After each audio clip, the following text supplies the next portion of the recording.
சிகரமான ரிஷபராசிக்காரர்களுக்கு ஜூலை மாத ராசி பலன்.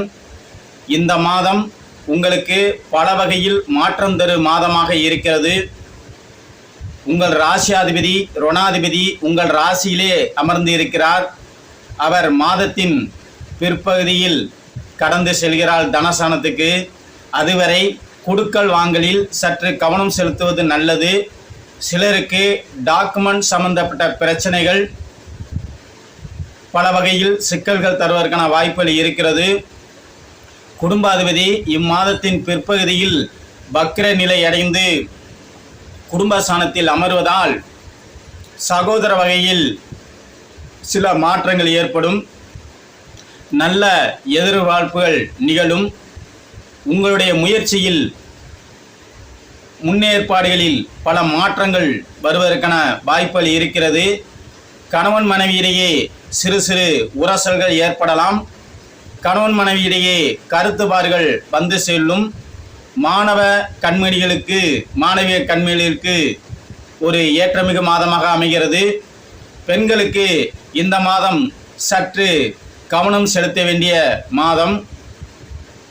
ஆண்களுக்கு பெண் நண்பர்களிடத்தில் சற்று எச்சரிக்கையுடன் இருப்பது மிகவும் நல்லது. பேச்சுவார்த்தையில் சற்று கவனம் தேவை என்றுதான் சொல்ல வேண்டி வரும். அதே நேரம் சுப நிகழ்ச்சிகளை தள்ளி போட நேரும். கொடுத்த வாக்கு நிறைவேற்ற முடியாமல் தடுமாற்றம் ஏற்பதற்கான வாய்ப்பெல்லாம் இந்த மாதம் அமைகிறது.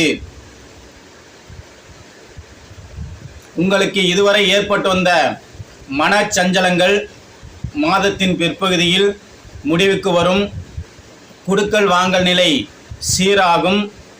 நீண்ட நாட்களாக இழுத்தடித்து வந்த அசையா சொத்து பிரச்சனை ஒரு முடிவுக்கு வந்து அந்த அசையா சொத்துக்களை வாங்க நேரும்.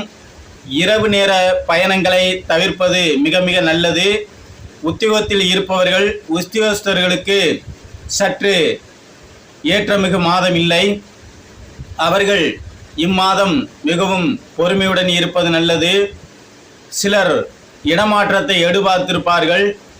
அது சற்று தள்ளி போகலாம்.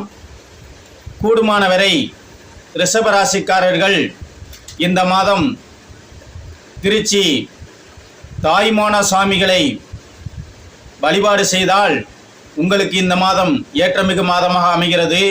வாழ்க வையகம், வாழ்க வளமுடன், வாழ்க வையகம், வாழ்க வளமுடன்.